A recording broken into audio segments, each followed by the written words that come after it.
Everyone, welcome to स्टडीनेटिक। मैं हूं पूजा मेहता और यहां पर आज हम क्लास 11 के अकाउंटेंसी का नया चैप्टर स्टार्ट कर रहे हैं, financial statement of sole proprietorship. Sole proprietorship क्या होती है उसके बारे में आज मैं आपको पूरा इंट्रोडक्शन देने वाली हूं। यहाँ पर हम सिर्फ समझेंगे कि क्या क्या चीज़ें इसमें यूज़ होती है, मतलब जब हम ये चैप्टर करेंगे तो किन किन चीज़ों का आगे इस चैप्टर में यूज़ रहेगा। तो बच्चों मेरे साथ जुड़े रहिए। यदि आपने क्लास 11 पूरी मुझसे पढ़ी है तो मेरे चैनल को सब्सक्राइब ज़रूर करना, क्योंकि पूरी प्लेलिस्ट बनी हुई है क्लास 11 अकाउंटेंसी की, जिसमें टीएस ग्रेवाल के न्यू एडिशन के सभी सॉल्यूशंस मैंने कराए हैं। तो मुझे मोटिवेट करने के लिए चैनल को सब्सक्राइब करना, अपने फ्रेंड्स के साथ भी ज़रूर शेयर करना। तो बच्चों स्टार्ट करते हैं हम इंट्रोडक्शन के साथ। देखो बच्चों, यहाँ पर पूरी मैंने इसकी डेफिनेशन लिखी हुई है, लेकिन इस डेफिनेशन को समझाने से पहले मैं आपको बताती हूँ कि सोल प्रोप्राइटर कौन होता है। देखिए, अभी हमने जो क्लास 11 में अकाउंटिंग पढ़ी उसमें पूरा हमने सोल प्रोप्राइटर के बारे में ही पढ़ा। मतलब एक ही ओनर है, एक ही बिजनेसमैन है, एक ही व्यक्ति है जो पूरा बिजनेस रन करता है। समझ रहे हैं आप इस बात को? मतलब यहाँ पर दो या दो से ज़्यादा लोगों की बात नहीं की गई है। एक ही व्यक्ति है जो कोई शॉप खोलता है, एक ही व्यक्ति है या वो कोई बिजनेस करता है, तो वो किस तरह से बिजनेस करता है, किस तरह से ट्रांजेक्शन्स की एंट्री करता है, किस तरह से जनरल लेजर जो आगे तक का प्रोसीजर है वो करता है, वो हमने सब देखा। ठीक है ना। अब यहाँ पर सोल प्रोप्राइटर के बारे में बताया गया है कि तो सोल प्रोप्राइटर वह व्यक्ति होता है जो अकेले ही सारा काम करता है। ये तो आप समझ गए। जब वो अपने अकाउंट्स को क्लोज कर रहा होता है तब वो किस तरह से उस अकाउंट को क्लोज करता है। अब वो अकाउंट को क्लोज कब करता है ये तो हमने देखा ही है। जो हमारा अकाउंटिंग ईयर होता है वो 1 अप्रैल से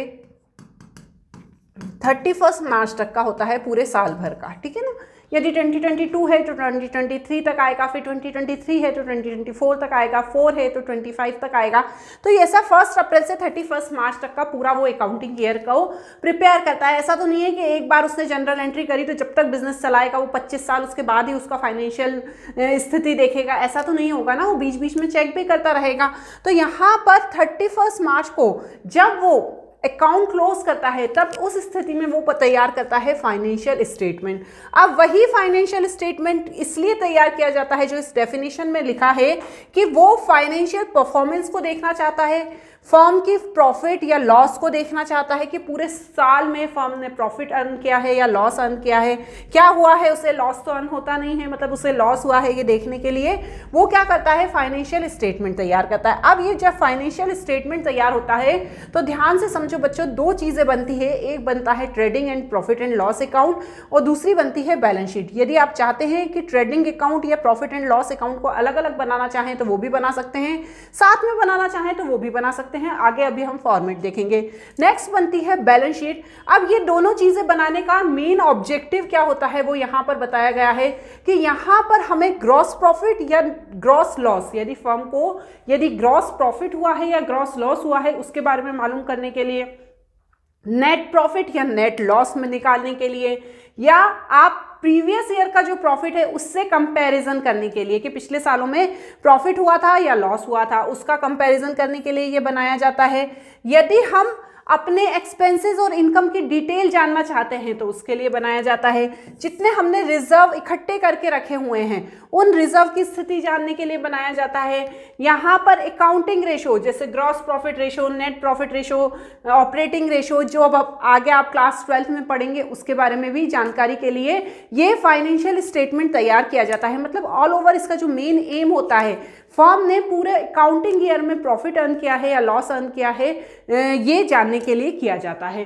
ठीक है ना। अब इसमें सेकंड होती है बैलेंस शीट। ठीक है, ये जो हमने बताया ये सारी चीजें देखी किसके लिए, trading and profit and loss account के लिए, जिसे हम इनकम स्टेटमेंट भी कहते हैं। ध्यान रखिएगा, इसे हम इनकम स्टेटमेंट भी कहते हैं।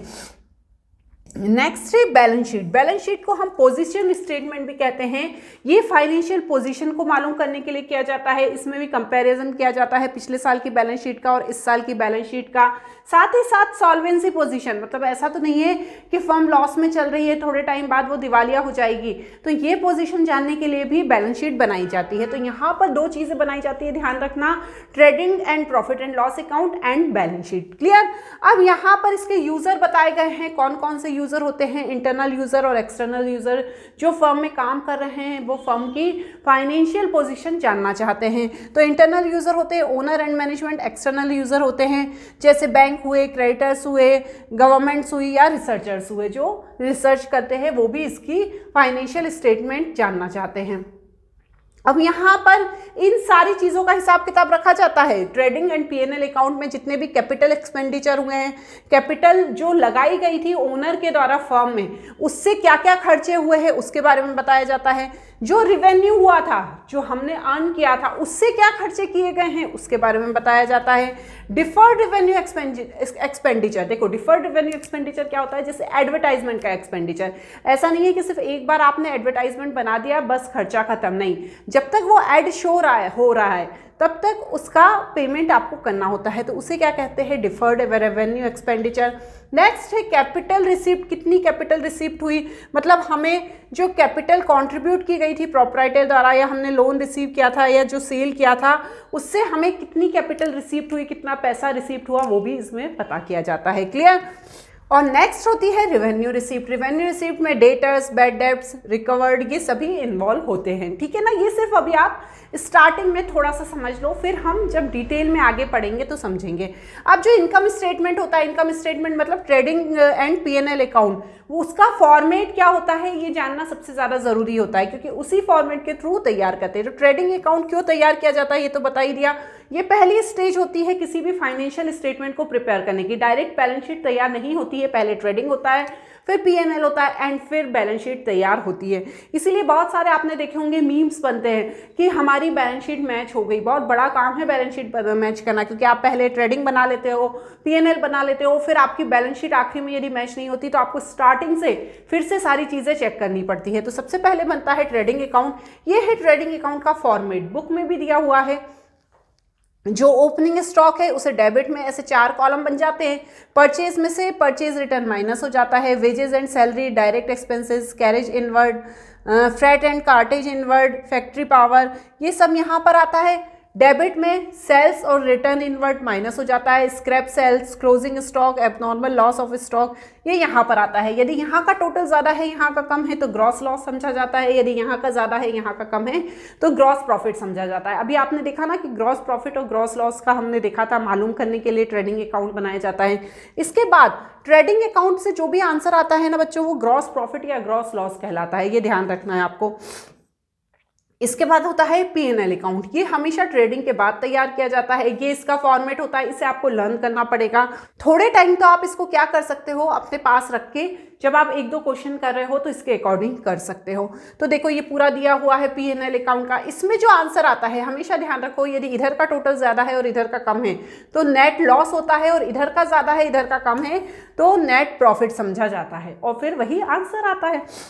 यहाँ पर ऑपरेटिंग प्रॉफिट और नेट प्रॉफिट का थोड़ा सा फॉर्मूला बताया गया है कि ऑपरेटिंग प्रॉफिट क्या होता है। जो डे टू डे की ऑपरेटिंग एक्टिविटीज़ होती है ना, उसे कैसे निकाला जाता है, ग्रॉस प्रॉफिट में से ऑपरेटिंग एक्सपेंसेस माइनस किए जाते हैं। नेट प्रॉफिट क्या होता है, नेट प्रॉफिट मालूम करने का अलग फॉर्मूला होता है। जितना भी ग्रॉस प्रॉफिट है उसमें से operating expenses, non operating expenses plus non operating incomes को माइनस करके और प्लस करके नेट प्रॉफिट निकाला जाता है, या और करके हम ये फॉर्मूला भी यूज़ कर सकते हैं। तो नेट प्रॉफिट और ऑपरेटिंग प्रॉफिट में अंतर होता है।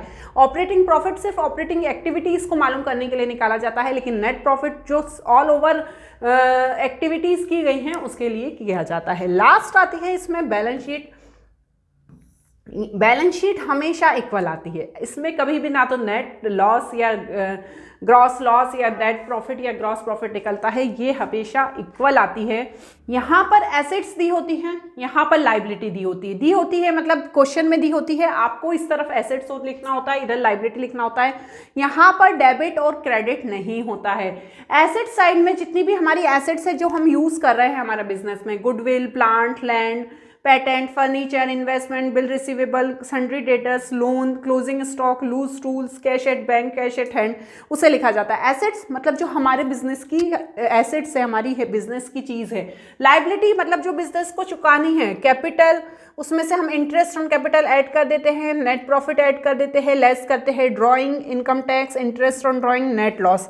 जितने भी रिजर्व फंड है उसे यहाँ पर लिखा जाता है loan, bill payable, bank overdraft, employ provision fund and sundry creditors. ये लिखे जाते हैं लाइबिलिटी जो बिजनेसमैन को चुकाने होते हैं। तो ये लाइबिलिटी है, ये एसेट्स है। हमेशा जो लाइबिलिटी है वो एसेट्स के बराबर आनी चाहिए, तभी आपका फाइनेंशियल स्टेटमेंट या फाइनेंशियल पोजीशन सही मानी जाती है। यदि ऐसा नहीं होता है तो इसका मतलब है कि आपने ट्रेडिंग अकाउंट में कोई गलती करी है, आपने P&L अकाउंट में कोई गलती करी है, तो आपको पूरा रेक्टिफिकेशन करना पड़ता है, फिर से क्वेश्चन को चेक करना पड़ता है। तो यहाँ पर हमेशा लाइबिलिटी और एसेट्स को हमेशा मैच करना ज़रूरी है। तो बच्चों अपने सामान की पेटी बांध लो, क्योंकि अब हम इसके क्वेश्चन आंसर करेंगे और जल्द ही इस चैप्टर को एंड करेंगे। आज के वीडियो में इंट्रोडक्शन। Bye bye.